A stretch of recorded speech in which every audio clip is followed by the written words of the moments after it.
Hi, Mia. My name is Kathia Woods. I'm with the Philadelphia Tribune. How are you today? I'm good. How are you? Excellent. I have to say, you try to warn us at the beginning of the movie that it's not going to end the way we want to. And just when we were like, yay, things are working out, she gets it. She understands her, starting to understand why her father is the way she is. And then it's like, wow, wow, wow.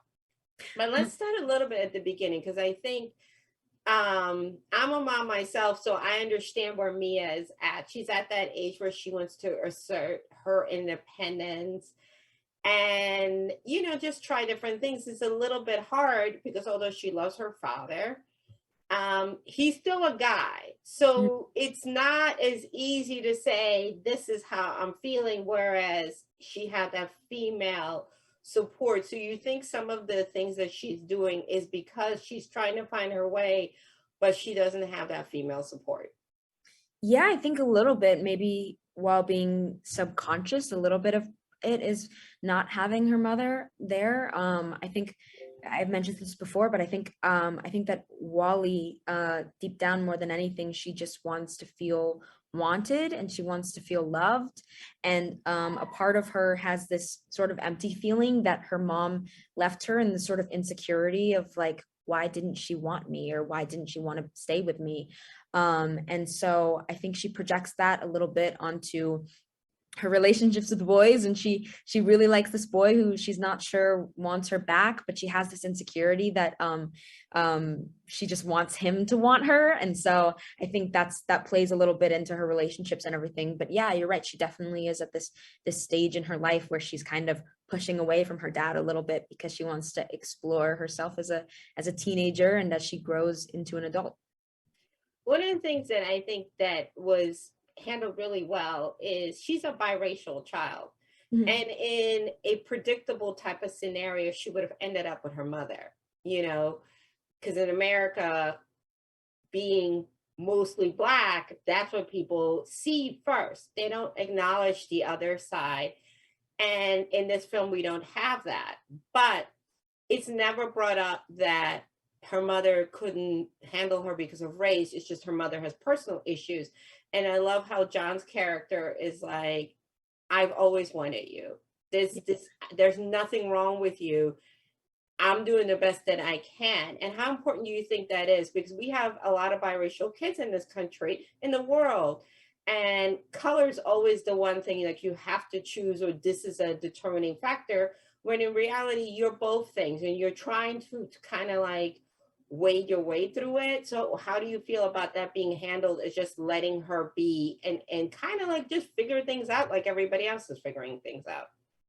I personally love that Wally gets to have a struggle that isn't being biracial, because I feel like for people of color, we're often put into this box of um, our only struggle that we're allowed to have is that we're of color. And I love that Wally gets to struggle with boys, and she gets to struggle with losing her father, and she gets to struggle with all of these human things that have nothing to do with her race. And I think that's beautiful. And I think that's really expanding on representation for people of all races. And as as as someone who is biracial, I think I've I find that Wally and her dad's relationship, I feel, is very real and natural, and it reminds me so much of my own relationship with my dad and my own relationship with my mom.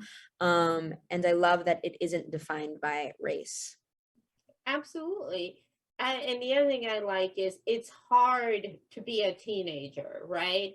And then we have social media and you're on this trip with your dad and you're trying to figure out what this relationship is with your boyfriend, and it's kind of like larking too. And another thing that I really liked is her saying, I like this boy, but I don't know if I like him enough to be intimate with him. Like, this is not the way I want to have my first experience.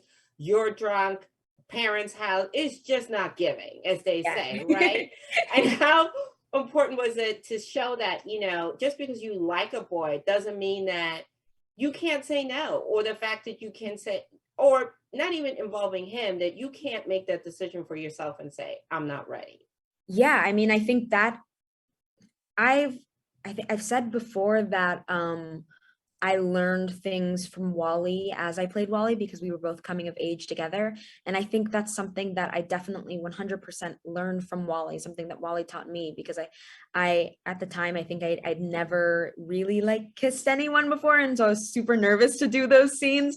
And I think I was really like, just like awkward. And I learned from Wally that it's okay to say no and that you don't have to do things that you don't want to do. And I think that I love that Wally is confident enough in herself and knows that she's going to be okay no matter what, to be able to have the confidence to say no.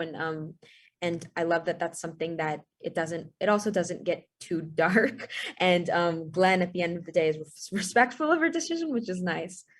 Absolutely. Also, I think it's nice to see, I think obviously I relate to John's position where as parents, our job is to protect our children, no matter how bad the news is, right? We want them to be as innocent, especially in this world, as long as possible, and just worry about the things that the kids worry about.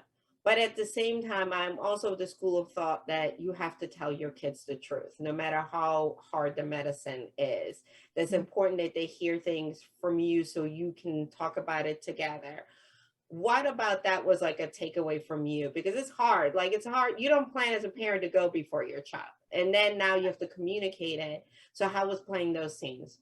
Yeah, I mean, I think I, as a teenager, would like for my parents to share that with me. I think it's also different being in a two-person household versus being in a one-person household because I think in a two-person household, it's easy for parents to get together and decide how are we going to share this information. And I also think the relationship is very different because it's very much we are the parents and you're the child. But with Max and Wally, it just always being the two of them, they were always more equals than they were one so being the parent and one being the child because they were constantly teaching each other and learning from each other at the same time. And I think what's so special about Max and Wally's relationship is that it's different and that they're also friends. And I think that's what hurts Wally so much is that it's always just been them and they've always shared things. And so it's kind of it's this hurt that he didn't share that with her, and that it's like don't we always go through everything together? I mean, they went through losing her mom together. That was something that they survived together. And so I think she had this mindset of we survive things together, and when Max kind of hid that from her, it hurt. What's the one gift that she's given you? Like what something that you learned about yourself filming this that you're like, wow, okay, cool. I mean, I love how honest and vulnerable and open Wally is. I think she doesn't hide how she's feeling, which is something that I'm still learning how to do. I think sometimes I don't really know how to say what I feel, but Wally has always been, this is how I feel, and I'm going to tell you this right now. And that's something that Max always wasn't ready to do or prepared to do, and Wally kind of taught him that too. And so I think through playing Wally, I'm able to learn that a little bit. Absolutely. Outstanding performance. I loved the movie and it was fun. And you were right. We weren't ready for the end. Thank you so much. Thank you.